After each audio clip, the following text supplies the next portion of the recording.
Welcome to the Make It a Great Day movement. You are in the right place. Yes, this is the Suicide Prevention Show.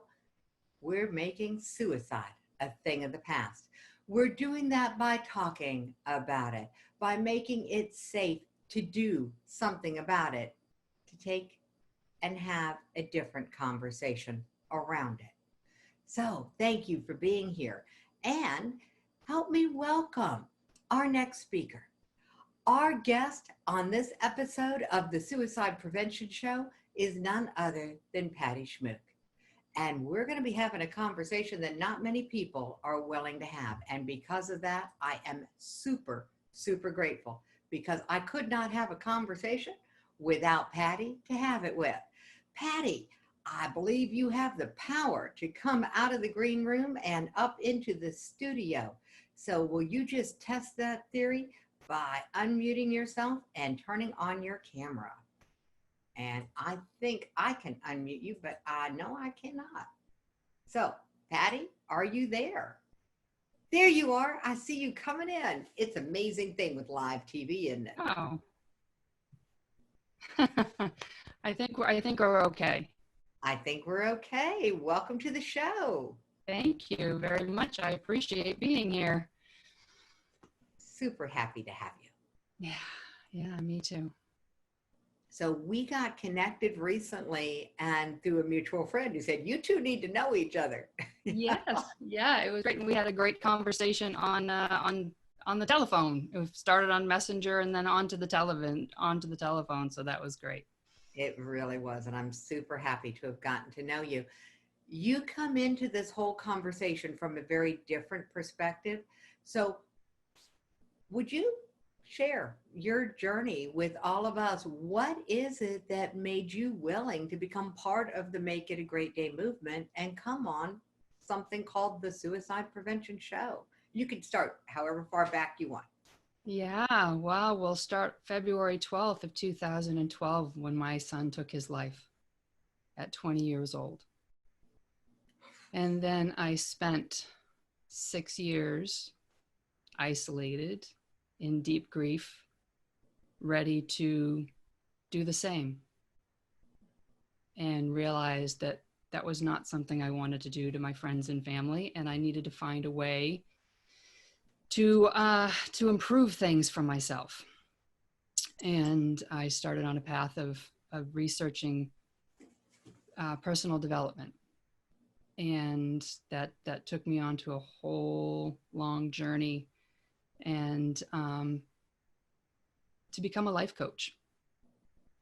And I was just watching your advocates a moment ago, and I love the message that they have because it's very much the message that I am trying to promote, which is helping parents so that they can then help their children. Mm-hmm. Because I say all the time that I knew I should talk to my son about sex and drugs and alcohol, just like what you just got done saying. I did not know I should talk to him about his mental health. So that was something that was very apparent to me, unfortunately, too late. And so for me, my message with suicide prevention is my concern is that when we keep mental illness or keep suicide prevention in the mental illness umbrella, my fear is that people don't pay attention because they don't think it applies to them. But I absolutely believe that suicide prevention is something that we all have to consider, because also something else that you just said that resonated with me very strongly was that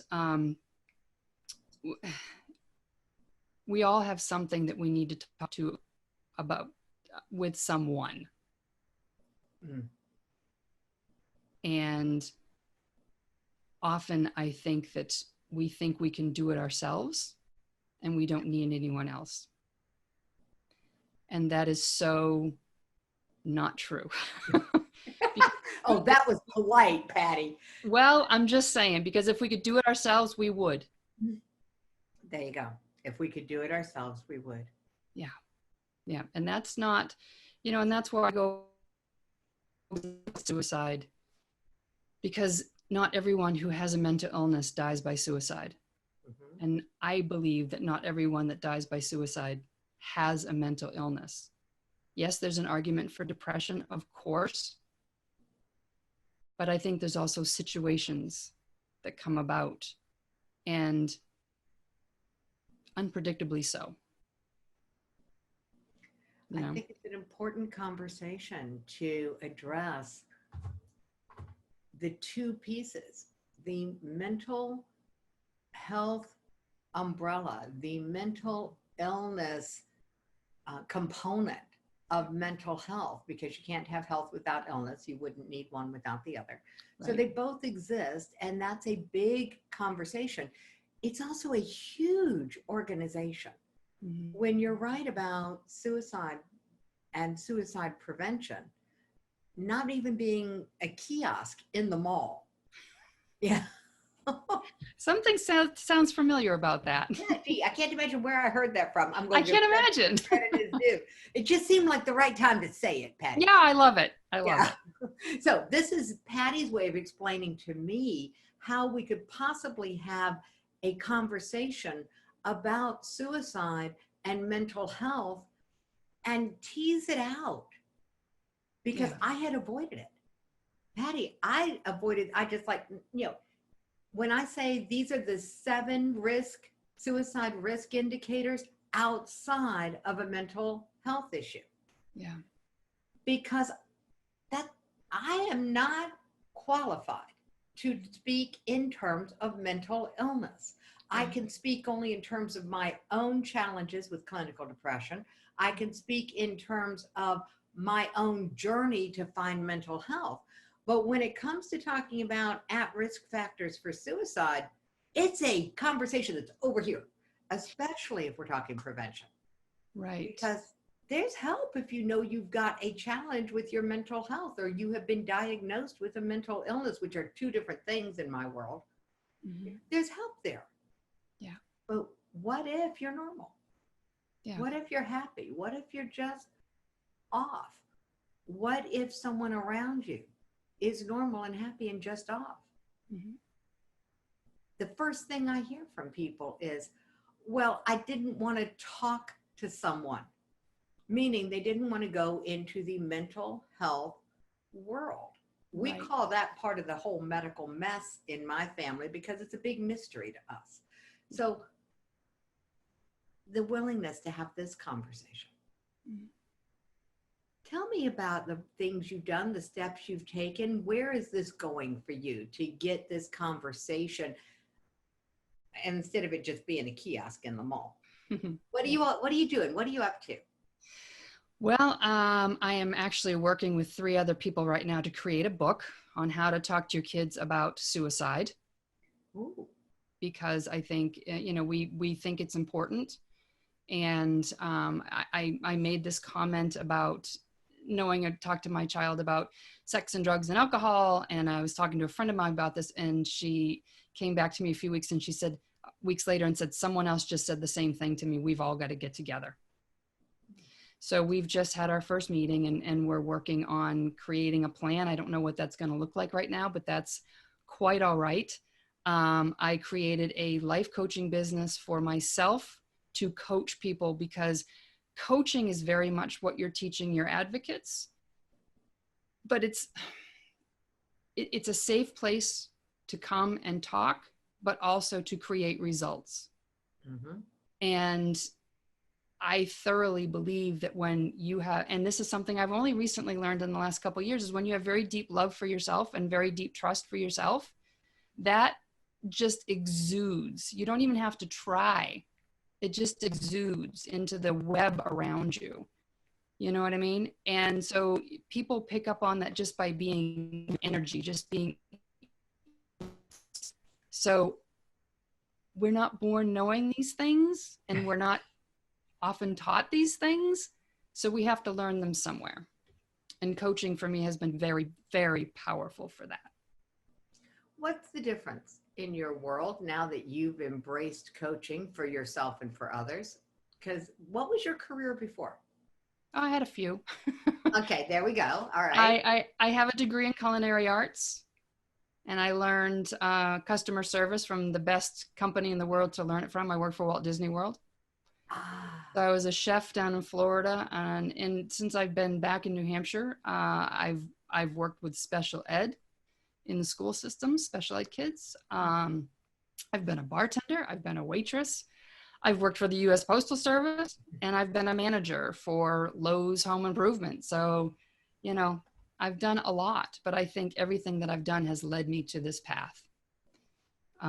Just knowing how to work with people and support people and be the person that people can come to and talk to whenever they need to. And so what's changed for me now, and I learned about coaching. I thought it was kind of a fluffy thing as, oh, life coaching, who needs, that's ridiculous. I heard it years ago, but there was a seed that was planted because there was something in my head that thought, okay, you know, maybe, but we're just going to tuck it back there and not really pay much attention. And when I got into personal development, one of the things I kept hearing was get a coach, get a mentor, get a coach, get a mentor. It's the fastest way to have breakthroughs and transformations. And I had gone the therapy route, and it was harder for me to, it was harder work than I wanted to do. And what I mean by harder work is I felt like I had to show up every time with something to talk about.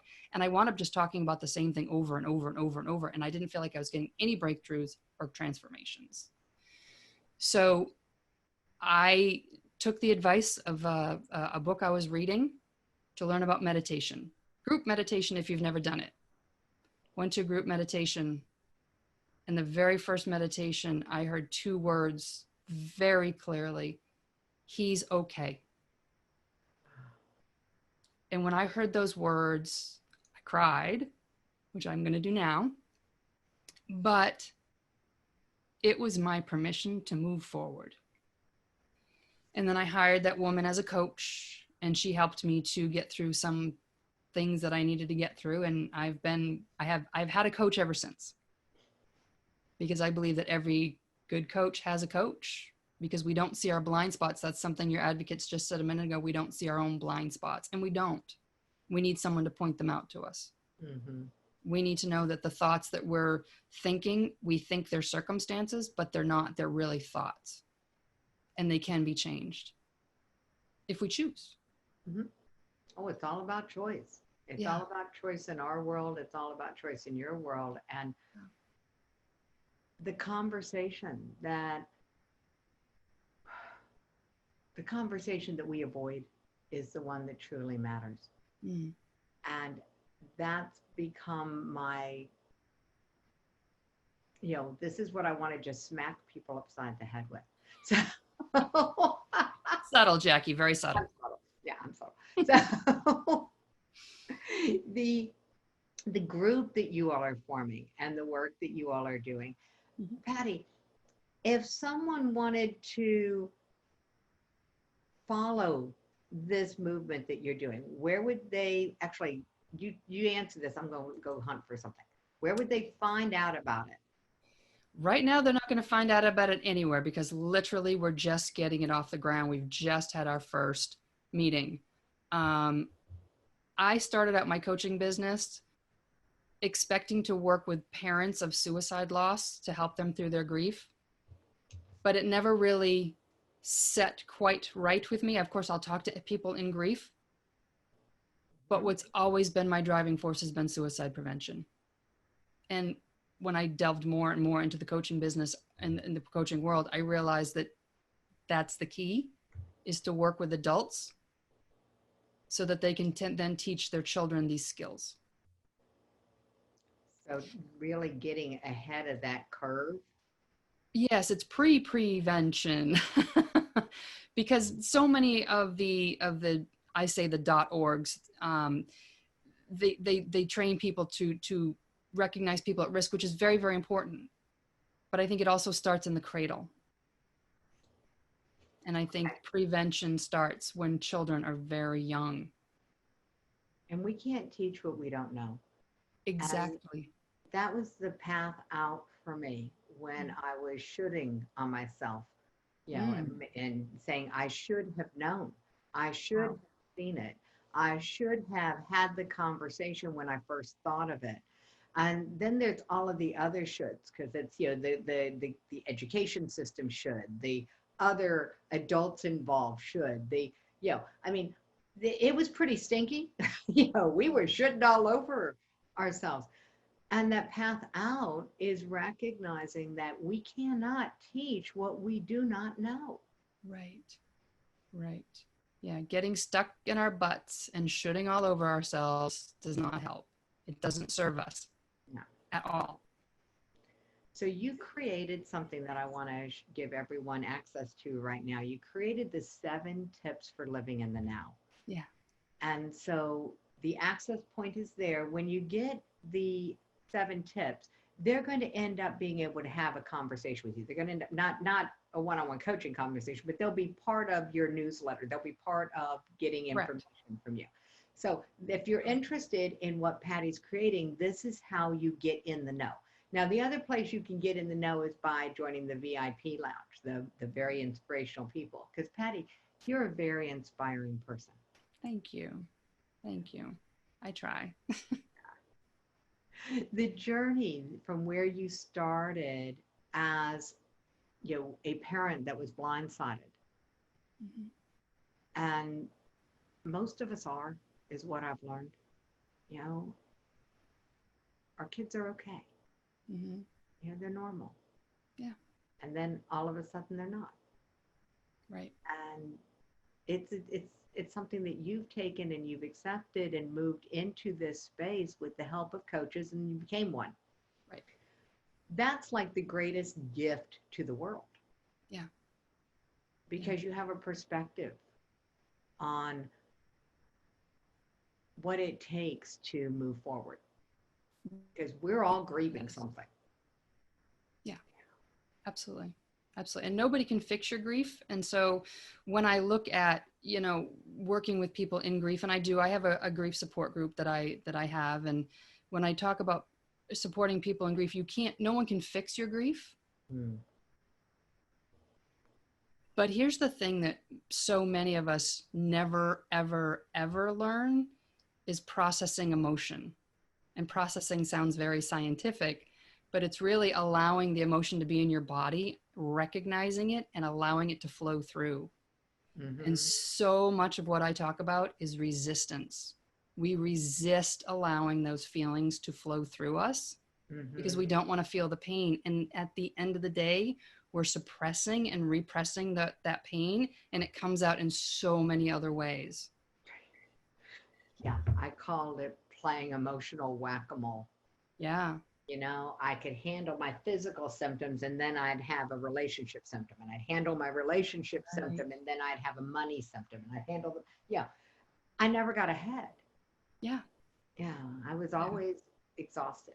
And see, that's what coaching does, is it helps you with that. Yeah. At least that's what it's done for me. And I mean, before I even got in there, it was a matter of accepting that my son had died and there was nothing I could do about it.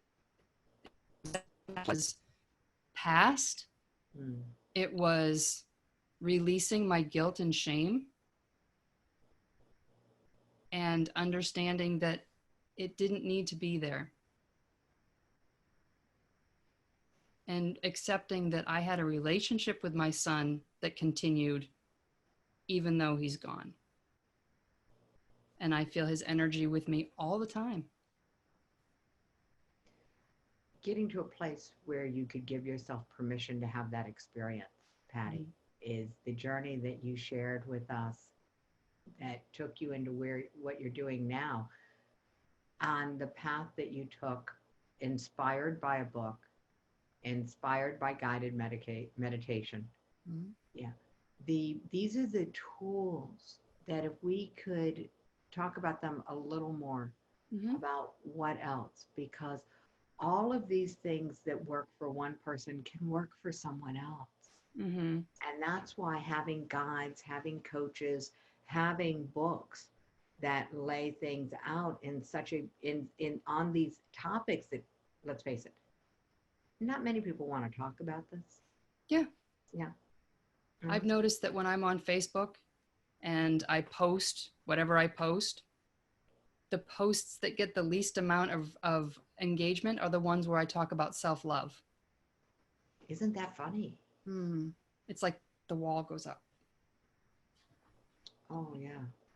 Of course I love myself. What do you mean? What is self-love? It's it's It's something I didn't know. yeah. I didn't know. My mother told me years ago, until you love yourself, someone else can't love you. And I never understood what that meant.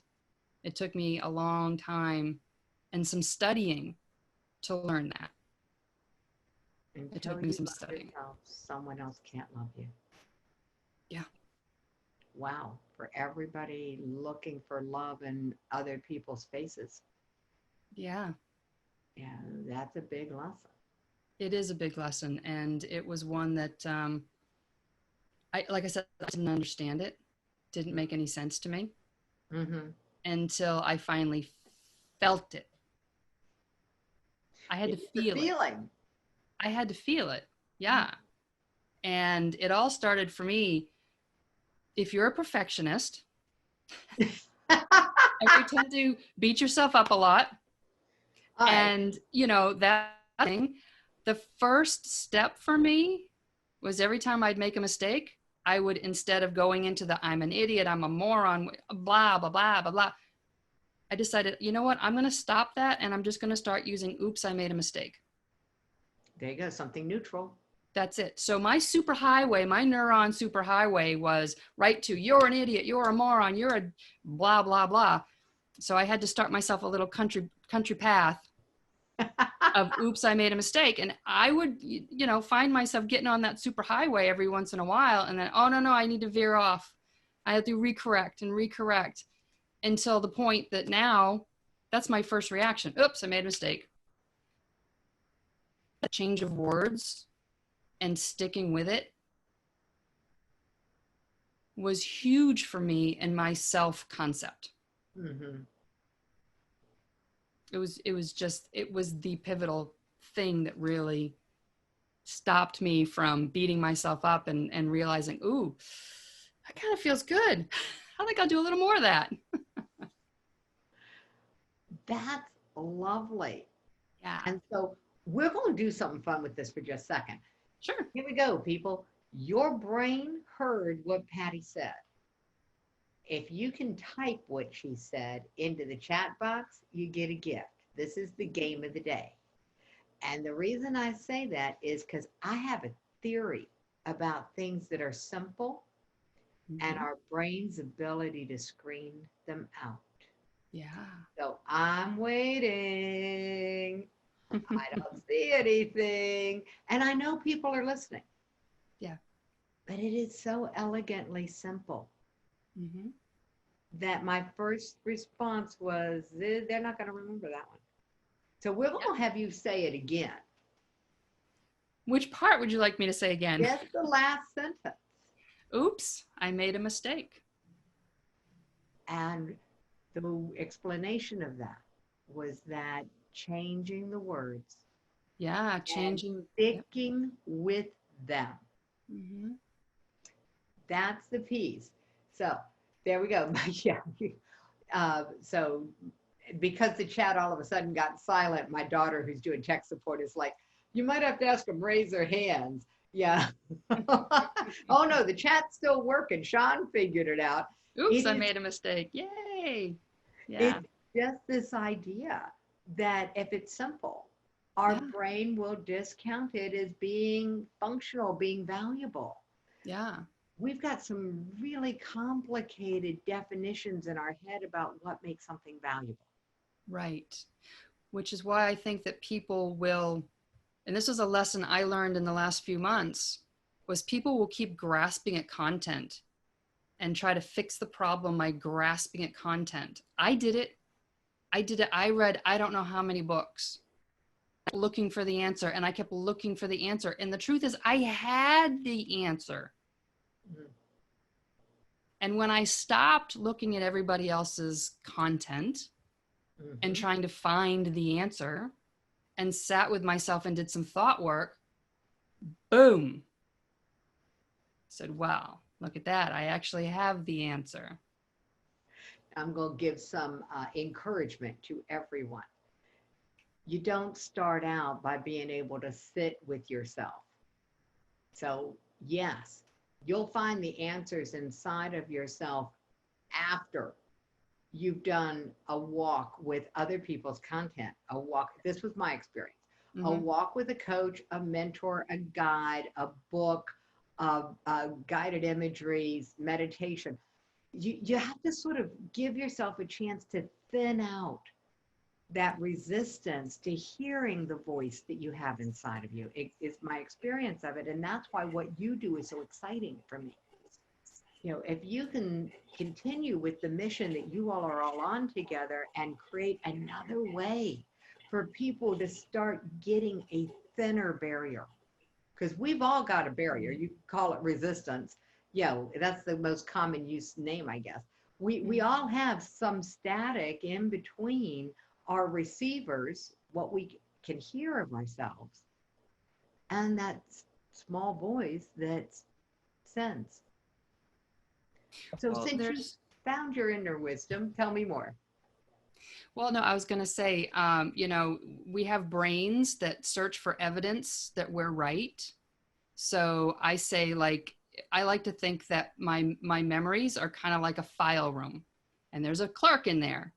And every time I have a thought that goes through my head, the clerk goes, hold on. And he runs to the files and he grabs all the files and says, here you go. Here's your proof that you're right. Here's your proof that you're right. Mm-hmm. So if your thought that's going through your head over and over and over is negative, that guy in the file room, he has no opinion. He's just going to keep showing you evidence. And if your thought is positive, the guy in the file room has no opinion. He's just going to show you evidence of what's positive. But there's the theory of, oh God, I'm going to get this wrong, but I'm just going to throw it out there. For every action, there's an equal and opposite reaction. For every thought, there's an equal and opposite thought. The question is, do you pay attention to it? Oh, that's lovely. Do you hear it? Mm-hmm. Are you aware enough to see it? And the answer is most of the time, no. Right. So that's what we need to work on, is that awareness, because life is 50-50, man. It's half of it's gonna be icky, and that's okay. It can be, half of it can be icky. But at the same time, feeling better is always available to you if that's what you want. And that thought is always there. You just have to find it. So if you find yourself, someone else calls it stinking thinking. I call it the negative echo chamber. Okay. If you find yourself with a negative thought, Mm-hmm. and how do you know it's a negative thought? Does it bring your energy down? Mm-hmm. That's sort of the simplest explanation I've come up with so far. Right.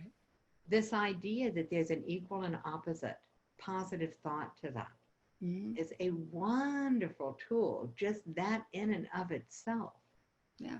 You know, because Sean chatted, you know, negative thoughts bring negative reactions. And I'm like, okay, do positive thoughts bring positive reactions? One would assume. The difference between what you're doing and what the mythology, and I call it mythology because I started my self-help journey. I got self-help book cases, so I'm right with you there. I consume a lot of content. Yeah. And mine are all paper. I haven't gone into the digital books yet. Probably. Oh, I got some paper too. Yeah. So we harking back to this. The challenge is that if you are trying to force yourself to think positive thoughts, put affirmations up, etc., without recognizing, without the awareness of the negative thought, you could be thinking positive thoughts all day that are apples, but if your negative thoughts are oranges. Well, I have a theory for that too. Oh, good. Good. I like theories. Go for it. There's a bridge. Okay. There's where you are, and there's your negative thought. Mm-hmm. All right. And then there's where you want to be. Mm-hmm. And sometimes it's too big of a gap. So you need to create little steps, little tiny thoughts to get you here, which is why this sort of thing takes time. We need time to learn. It's like losing weight. You don't lose weight overnight. It takes time to lose the weight. So sometimes you have to think, instead of, I want to lose 25 pounds, it's, I'm just going to eat a good meal right now. I'm just going to go for a walk right now. you know, and it's just being present with with those little thoughts, and just kind of create those little ladder thoughts that get you to your bigger goal. Because sometimes if you're trying to do the positive affirmations, you can't believe sayings. Mm-hmm. Yeah, they're not believable to the brain, and that's why we Right. started with the negative. And that's what I liked about what you just said with the bridge. Mm-hmm. You start with where you are. If Yes. where you are is with a negative thought, start there. Don't ignore it. Be grateful for the awareness of Yeah. it. Yeah. Yeah. Because pushing it back just suppresses it. And the next thing you know, you're in the freezer eating Ben and Jerry's ice cream and Yeah. wondering why you gained that 25 pounds. There's always that. Or whatever your choice is. So, what's the most exciting thing that's happened to you recently as you are on this journey? Could be related or not. Well, I'm here with you. Well, thank you very much. I mean, you know, what more could I want? I have met some amazing people. Yeah. I have met some amazing people, and I have friends over in Australia. I've just, I've met so many people, which Mhm. I was, for a woman who spent 6 years isolating herself to the point that she was afraid to be around anybody, to take a trip to Belize by herself with 25 people she didn't know, and spend time with families that she had been avoiding. You're talking about yourself here? Yeah, a little bit. In the third person. Uh-huh. Yeah, that was a huge thing for me, is going to Belize with those 25 people that I didn't know. So, And what took you to one, geographically speaking? I'm not, I'm going Belize. I should know where this is. I'm South thinking America. South America. See, I was on the wrong continent. I was even in the wrong hemisphere. That's Okay, okay. so Belize. All Yeah. right. So um, all right, I got to meet this travel agent. What was the message that got you to go to Belize with 25 people who were not your friends yet? You didn't know. Well, we're going to talk about ladder thoughts again.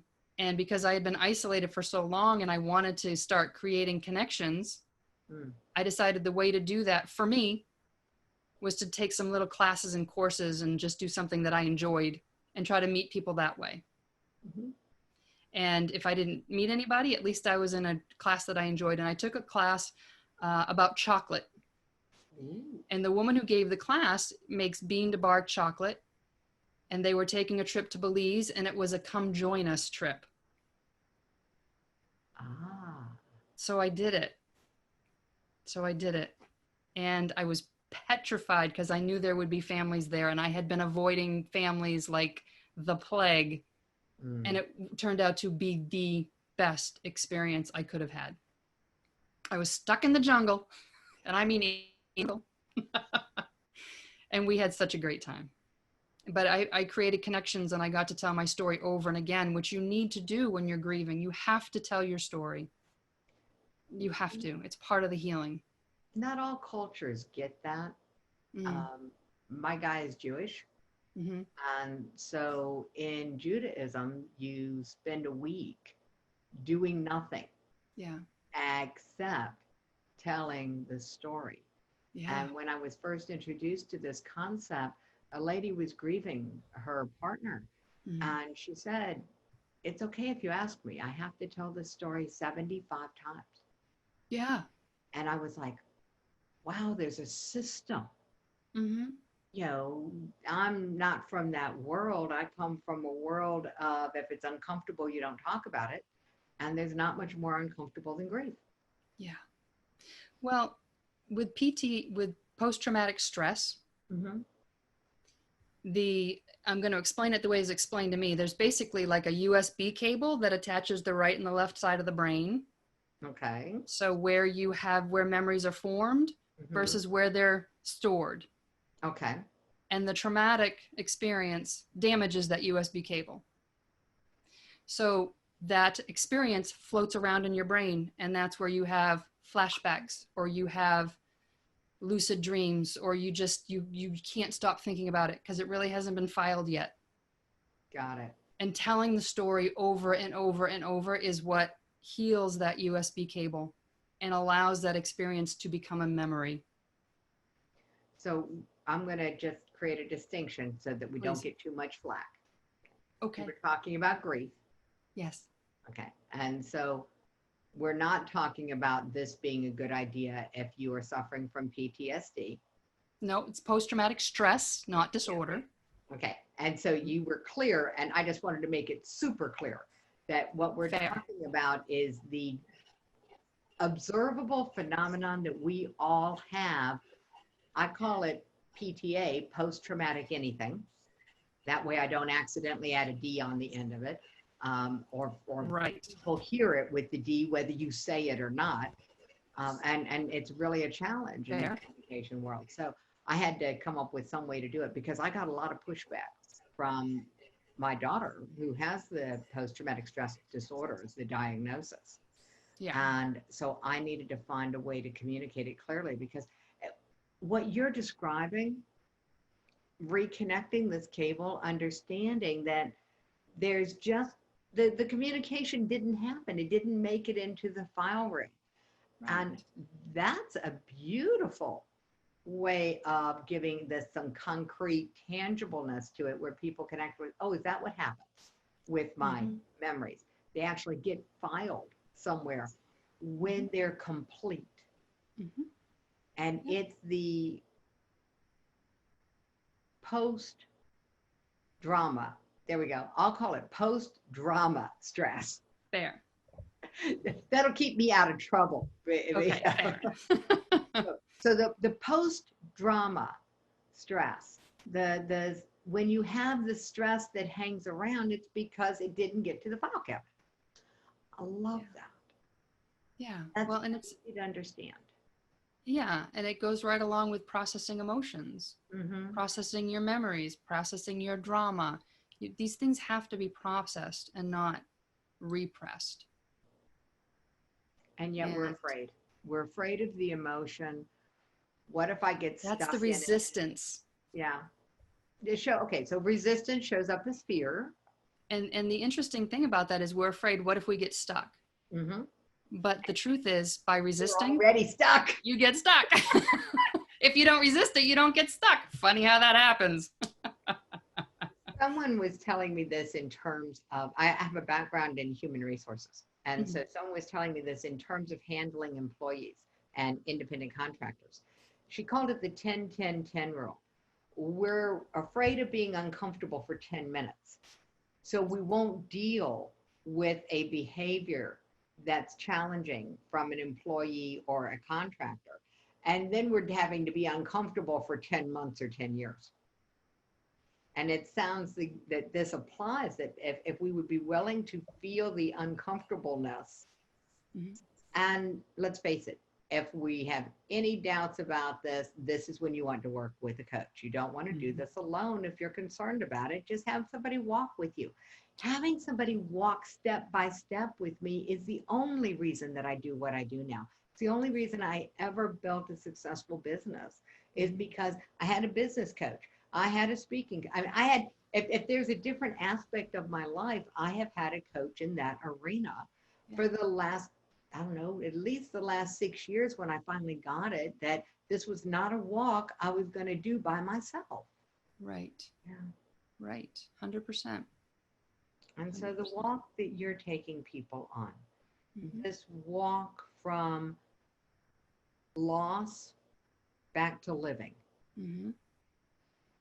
especially where you are taking this new group that you have just formed and had one meeting of. I do love synchronicity that you all had your first meeting before the show, so we can talk about it. Yes. Yeah. So this idea of coming into the space of helping parents become more skillful so that they can have the conversations. You know, we are in such alignment. We won't figure out a way to play together. I mean, the Teen Suicide Prevention Society is a big organization, is the intention. It's an umbrella.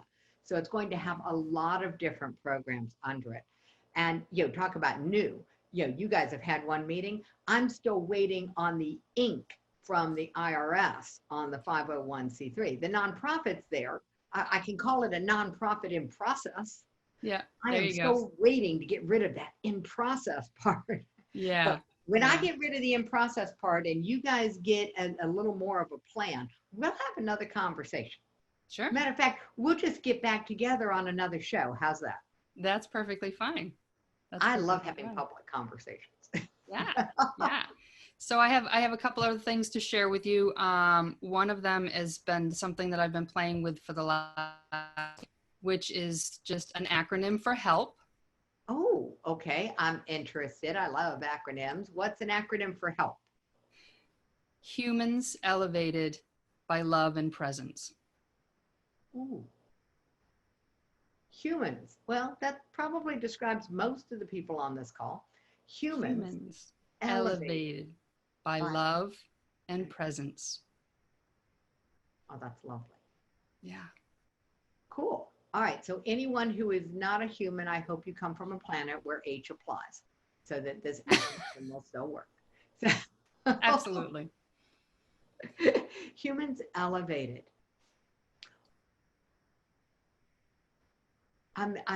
My brain just, oh, thank you. Thank you. Yeah. So humans elevated by love and presence. Mm-hmm. What does elevated look like? And I'm going to let you think about it for just a second. I'm going to put it into the attendees. What does elevated look like for you all? What would elevated change in your life? Or what's one observable thing that would come into your life if you were a little more elevated? Because I think we can get some help ideas here. Yeah. And this is my favorite game, is you tell me what it looks like to you. Yeah. Yeah. So what does it Absolutely. look like to you when humans are elevated by love and presence? Patty, what does that look like?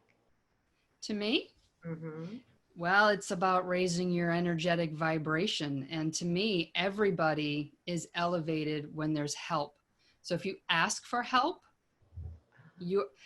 here's the thing. There's nothing humans want more than to help 9 times out of 10.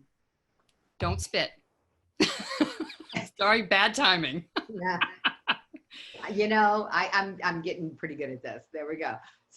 So 9 times out of 10, that's We what want to humans want help to do. other people. They Yeah. want to help other people. So when you ask for help, you are being elevated by someone else's love and presence, but someone else is being elevated by your love and presence. You can't help somebody without it. No. At least I don't think so. So to me, it's raising everybody's vibration. And like I said a minute ago, when you tap into that self-love and that self-trust, it just radiates into your whole web. Mm-hmm. I tried an experiment one time. Oh, I good. walked into a grocery store with my shoulders back, Yeah. leading with my heart, and just said, well, how is that going to feel for me?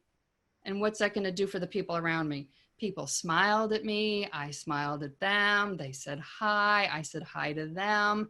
And I knew I had elevated people when I walked out of that store just by walking with my shoulders back and leading with my heart. That's all I did. And I raised my vibration just by doing that. There we go. Help yourself. Mm-hmm. Let's go with the self-help. I like And this. there's that. Yeah, this is self-help. You ask the question, what would happen if I just changed my physical attitude? Yeah. Yeah. So many tools and tricks that, Yeah. You don't have to get in remembering so much. And that's what I found when I kept grasping at content, is I just felt like I couldn't remember all the things. And it gets complicated and it got a little confusing. And then I realized that I was apparently choosing coaches who were teaching like multiple things instead of one thing. Mm-hmm. And so confusion was inherent Mm-hmm. in the learning. Right. And when I recognized that, I realized it was time for me to stop consuming content and to give myself some space. And actually, that's when I started writing. Mm-hmm. Yeah. So I get that this is such an important point. There's a difference between consuming content and receiving guidance. Yes. So I want to tease those two apart. because I didn't give up having a coach, a mentor, or a guide when I stopped consuming so much content. Now I read other people's content to inspire me to write more, Yes. Yes. not And because as I a, have a gap that I need filled, which is what I was doing before. yeah, and to look at what's possible in the world. Mm-hmm. You know, it's very easy to get what someone else is doing and thinking, oh, they're better than me or whatever. And you spiral right down. Mm-hmm. But if you can look at someone who's ahead of you on the journey and just think that's what's possible for me. To imagine the possibilities, to see the human potential. Yeah. And, the classic example is that no one could run a mile. It was humanly impossible to run a mile in under 4 minutes until someone did. Mm-hmm. Yeah. Until That's right. someone did. So Yeah. you have made it possible for people to believe in their own ability to raise their vibration, Mm-hmm. because they're human. So Yeah. humans have this power, humans Yes. elevating. That is just so lovely. Elevated, I know. Humans elevated by love and presence. And that's why I have it in writing. And Katie is so good at getting my notes. Yeah. Perfect. For anyone who thinks that I'm so smart and I get this done, and no, I have help in the background. So We all need help, don't we? we all need help. And I had not ever imagined that there would be such a perfect acronym for that. So thank you for sharing that.